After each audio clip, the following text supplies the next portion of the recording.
Shalom. All praises to Yahweh Bahashem, Yahweh Shai, Bahashem Rakak Wadash. Double honors to the elder apostles, the bishops, and the elders of GMS. It was well. Peace and salutations to the elect. My name is Aina. The title of this video is The Nations Have Drunken of Her Wine. And pretty much that's going to the fact that the nations came together with Babylon the Great, believed all the lies that Babylon the Great told them, the so-called white man, Esau, Edom.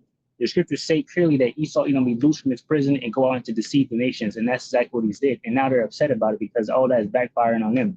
So this is Revelations 20 and 7. It says, and when 1,000 years are expired, Satan shall be loosed out of his prison. So Satan came back as the so-called white man, right? He's because the Roman Empire fell, right? But then during the Renaissance period, the Roman Empire rebirthed into what it is now, and it's America, right? So that's what it's talking about, right? It says, and shall go out to deceive the nations which are in the four corners of the earth. So to deceive the people, the scriptures say, and he deceived them with his all these different decrees and declarations, and laws. That's the one, that he put forth to the people. All right, this is Daniel 8 and 25. A big one of those decrees and laws was the Balfour Declaration, because now you have Israel, just slaughtering people, and people are upset. It says Daniel 8 and 25. And through his policy, right, his laws, right, his wine, and through his policy also, he shall cause craft to prosper in his hand. So through those, his wine, his philosophy, and his laws and things like that, his unrighteous decrees, right, he's going to prosper. And that's what he did. That's why he's the best. America's the best, right? It says, and through his policy also, he shall cause craft to prosper in his hand, and he shall magnify himself in his heart, which is the mind, right? It says, and by peace shall destroy many. These different laws telling people what they can and can't do, right? Limiting the amount of weapons that a nation can have, so he can have more weapons, It says, and by peace shall destroy many. He shall also stand up against the prince of princes, but he shall be broken without hands. So ultimately, the part of this devil's heart is going to allow him to stand up against Yahweh Bashem Yahushua, and that's what he's doing, right? That's why the things are happening that's happening in the world. He's preparing for that great conflict that's going to come. That's why you have things like Space Force, right? Because he's preparing for the return of our Lord Yahushua. He thinks that he's going to destroy or win, against Yahushua, and it won't happen, right? It's already prophesied that he loses. And the prophets are here to tell you that you lose, right? And that the sheep, the whole elect, are comforted in knowing that fact. So in Revelation 28, and shall go out to deceive the nations which are in the four corners of the earth, Gog and Magog, to gather them together to battle, the number of whom is as the center of the sea. So ultimately, it will lead America to going against war with Russia. And if you look around what's happening in the world right now, that's exactly what's unfolding. Nukes are being moved around, right? And they're preparing themselves. Every expert in the world pretty much is talking about what's happening next. And they say World War III seems to be around the corner, right? And that's pretty much all they know. So he deceived them how? One way was Psalms 83 and 1. A song or psalm of Asaph. It says, keep not thou silence, O power, hold not thy peace, and be not still, O power. For lo, thine enemies make a tumult, and they that hate thee have lifted up the head. They have taken crafty counsel against thy people, and consulted against thy hidden ones. They have said, come and let us cut them off from being a nation, that the name of Israel may be no more in remembrance. For they have consulted together with one consent. They are confederate against thee. It says the tabernacles of Edom, the Ishmaelites, Moab, the Hagarenes, Gebal, Jabal, and Ammon, Amalek, right? It's those JOOs right now in the land. It says the Philistines and with the inhabitants of Tyre, Asher is also joined with them. They have hope in the children of Lot, Selah, right? So all these nations came against us and hid the information from us that we were the Israelites, right? You have, I believe it's 11, Revelation 11, right? 11 and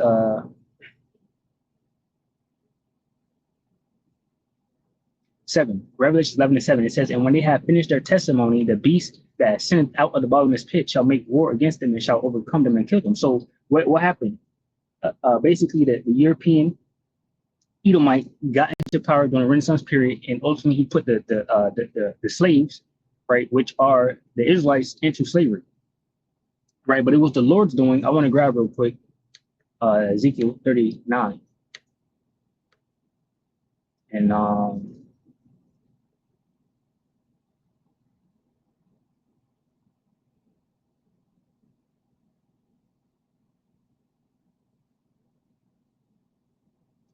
so going into that war that's taking place, we got in Revelation 20 where it says America basically will bring Gog and Magog to the great battle, right? That's World War III. And in that World War III, pursuant to what I gave you in Daniel's 8 and 25, he's going to make war with Yahushua, right? So that's all World War III. But ultimately, Yahushua is going to destroy all of the armies there, America's armies, Russia's armies, Israel's armies, whoever's armies, all the armies of the world are going to be destroyed there. It says, and then they will know that what? Right here, it says, Ezekiel 39 and 22. So the house of Israel shall know that I am the Lord Yahweh, Bahashim Yahushua, their power from that day and forward, right? Once he destroys these armies and feed them to the birds. It says, and the heathen shall know that the house of Israel went into captivity for the iniquity, because they trespassed against me. Therefore hid I my face from them and gave them into the hand of their enemies. So fell they all by the sword. According to their uncleanness and according to their transgressions have I done unto them and hid my face from them. So the Lord Yahweh Bashmi hid himself from us, and we went into slavery. When the white man got into power during the Renaissance periods, he put us into slavery. So Revelations 11 and 7. It says, and when they shall have finished their testimony, the beast that ascended out of the bottomless pit shall make war against them and shall overcome them and kill them. So that's slavery. That's what happened. It says, and their dead bodies shall lie in the streets of the great city. That great city is Babylon, America, right? Which spiritually is called Sodom and Egypt, where also our Lord was crucified.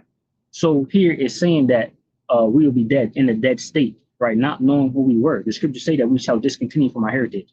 It says, and they of the people and kindreds and tongues and nations. This also goes into Psalm 83. It says, and they of the people and kindreds and tongues and nations shall see their dead bodies 3 days and a half and shall not suffer their dead bodies to be put in graves. Basically, no one told us who we were. They were happy, that we was in a dead state and we didn't know who we were. It says, and they that dwell upon the earth shall rejoice over them and make merry and shall send gifts one to another, because these two prophets tormented them that dwell on the earth, right? So now we're waiting on Yahweh, Bashim Yahushua, to give us back that glory, to put these heathens back where they belong, which is underfoot, right? So, yeah, so, they came together, crafted counsel against us and hid this information from us. And now they're mad. Listen to this.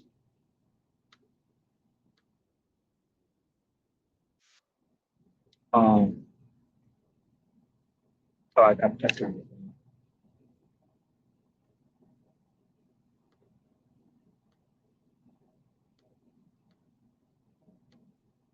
One of the key aspects that I saw was the lack of a so-called opposition, the lack of what often is required for the U.S. and Israel to get their way with regime change, which is a force either within the country or externally coming into the country, as we saw in Syria. I didn't see any of that. Your thoughts? During the funeral, the last vehicle that was carrying bodies was for the children, and including the entire family of one of the nuclear scientists. In fact, one of the nuclear scientists, which was murdered, his extended family was slaughtered because he took refuge in his father's house in a small city, and the Israeli regime destroyed the entire building, slaughtering many of their close relatives along with the family itself. And so people in Iran, when they see this sort of behavior and they see these sort of crimes committed and they see how Western media justifies it, not just Fox News, but CNN, not just Breitbart, but the New York Times, not just the Times, but the Guardian or France 24, they're all the same and people recognize it. Or the huge number of Persian media based in the West with Persian-speaking mercenaries spouting propaganda, Western propaganda, justifying the crimes of the Israeli regime and trying to demoralize Iranians. They see this huge apparatus and the injustice, and they see the dead bodies and the dead children too. And so that created unity among the population. But more importantly, Danny, more importantly, is the fact that it created a new awareness among many young Iranians who had never seen the revolution, who had never seen the United States support the Shah when he gunned down people on the streets, who did not see how the United States and the Europeans and the Germans in particular, who Professor Katkodai was alluding to, I think, the remark made by the German chancellor who said the Israeli regime was doing our dirty work for us. It's the same German regime that was giving Saddam Hussein chemical weapons to use against Iranians and his own people. And back then, they fully supported it. So these young people did not see that. They did not grow up during those years, the 1970s or the 1960s or the 1980s. And of course, these young people have been, many of them, influenced by Western narratives, by the Persian media that promotes the empire. And of course, many of them grew hostile. Many of them grew critical. Many of them grew indifferent to the Islamic Republic of Iran and believed that we are being stubborn and that the West wants to solve all the problems and that we are being stubborn. And if we just put our stubbornness aside, things will become much better. And if we put aside resistance, then the West will no longer antagonize us. That belief has been completely demolished. And many people have contacted me over the past 16, 17 days since the start of the war. And they've told, from both inside Iran and outside of Iran, Iranians who live abroad have been telling me that my views are completely different now. I've recognized that I was wrong and that actually Ayatollah Khamenei was right in being in not trusting the West, in being cautious about the West, in being skeptical about the West. The very fact that the United States was negotiating with Iran and the US president was pretending to be against an attack, yet it turns out that he was plotting against the people of Iran. And the very fact that his own opponents among elites in the West who hate Trump and who oppose him on every issue, when it comes to attacking Iran, all of them are on the same side. All of them whitewash the Zionist regime. All of them. That's it right there. Whitewash the Zionist regime. What does that mean? Okay, so and first of all, the nations are mad. Obviously, you know, they're switching sides. They're no longer trying to believe in the West as morally correct or anything like that. He said they whitewashed the Zionist regime. That goes back to the Balfour Declaration, where those Amalekites, right? They went into the land and made just took over the land pretty much. They never belonged there. It was even the same before that. The Israelites left black and they came back white. That's what he's talking about. What is whitewashing? I asked Google. I even asked AI and get it too. It says dictionary, whitewash. Paint a wall, building, or room with whitewash. Deliberately attempt to conceal unpleasant or incriminating facts about someone or something. So basically, they hid our images. They paint themselves to be us, who we are. Right? They went into our land and now they're pretending to be us. That's why we're the best. Right? Don't let no Edomite, Amalekite, or whatever, try to belittle you, talk down on you. They're pretending to be us. Right? They have no argument. All right. This first Maccabees 3 and 48. We the people. We are the people. All right. This is first Maccabees 3 and 47. It says, then they fasted that day and put on sackcloth and cast ashes upon their head and rent their clothes and laid open the book of the law. Right. The words was given unto who? Jacob. Right. That's plain in the scriptures. Right. You get Amos.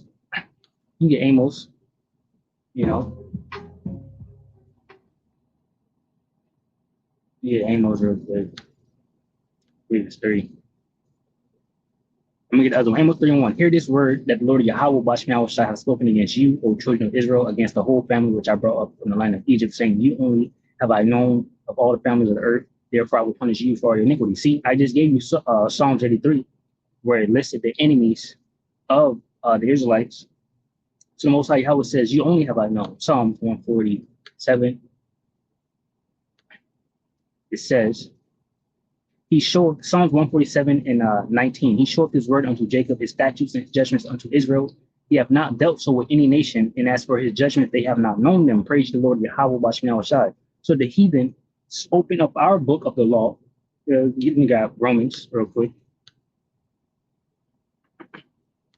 Romans 9 and 4, right? Who are the Israelites? Who to whom pertaineth the adoption and the glory and the covenants and the giving of the law, and in the service of Yahweh Bashmiah Shai and the promises. Everything written in the Bible belongs to who? The Israelites. Who the Israelites is so-called black man, woman, and child. And that extends, of course, to the so-called Mexican, Native American, right?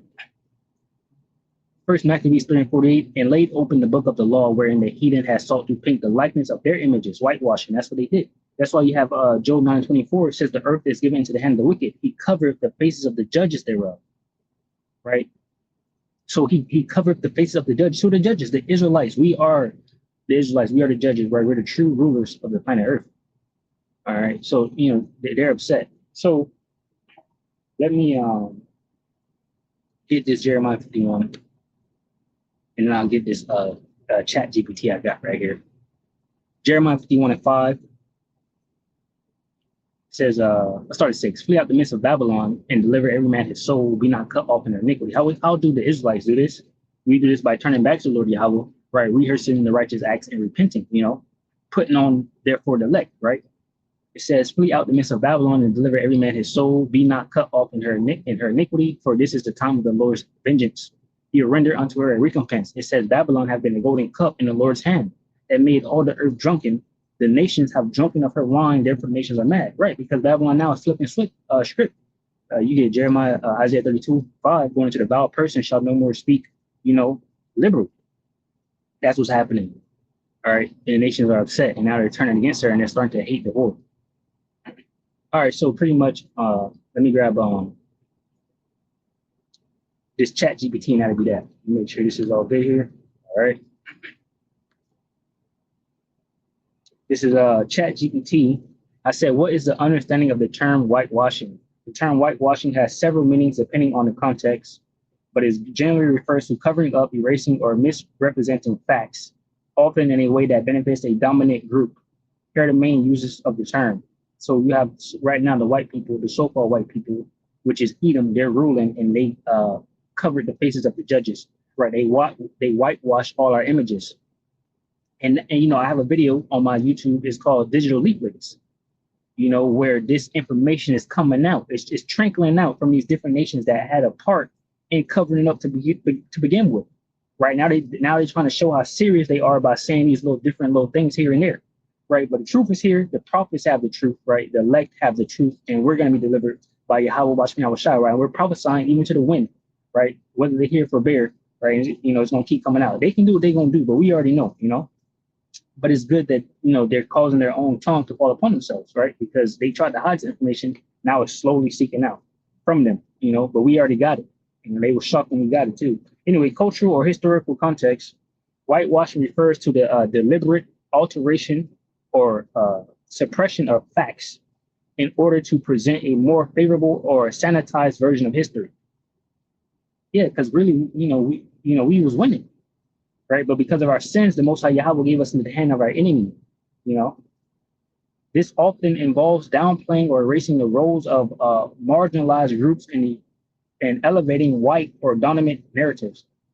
Crazy. That's what ChatGPT just said. They have to delete it and restart it back up. They got to reboot this app. It says, example, history books that ignore or minimize the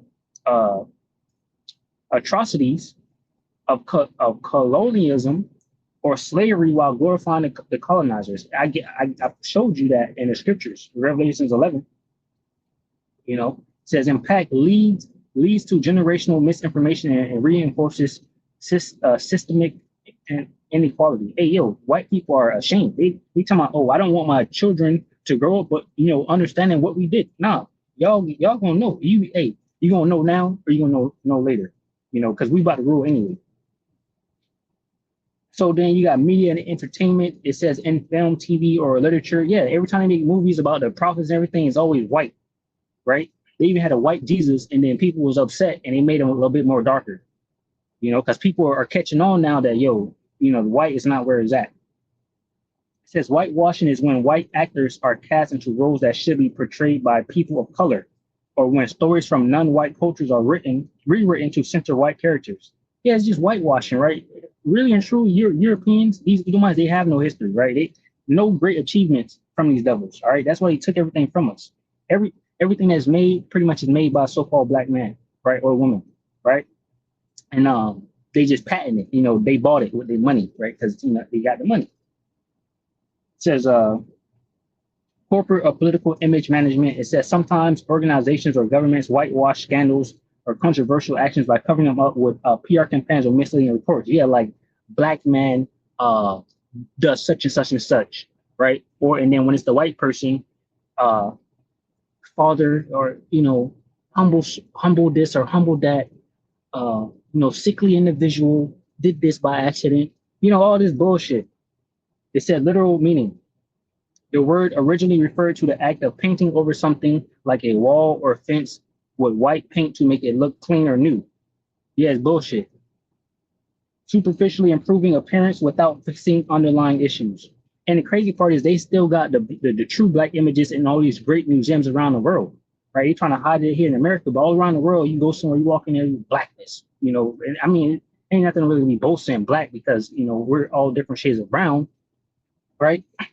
So, but anyway, you know, we are the people, they lying, you know, they covered it up. It says in summary, whitewashing is essentially about misrepresentation or whether it's in culture, race, politics, or history, and is often criticized for its harmful consequences on truth. Yeah. So that's the devil for you. That's what he do. Let me grab the John 10. That'll be that. So John 10 and 10 says, the thief cometh not but for to steal and to kill and to destroy. I am come that they might have life and that they might have it more abundantly. So Yahushua is coming to fix all the wrongs, right? So Lord willing, we edify from the lesson, shalom, to the elect, which consists of men, women, and children, shalom.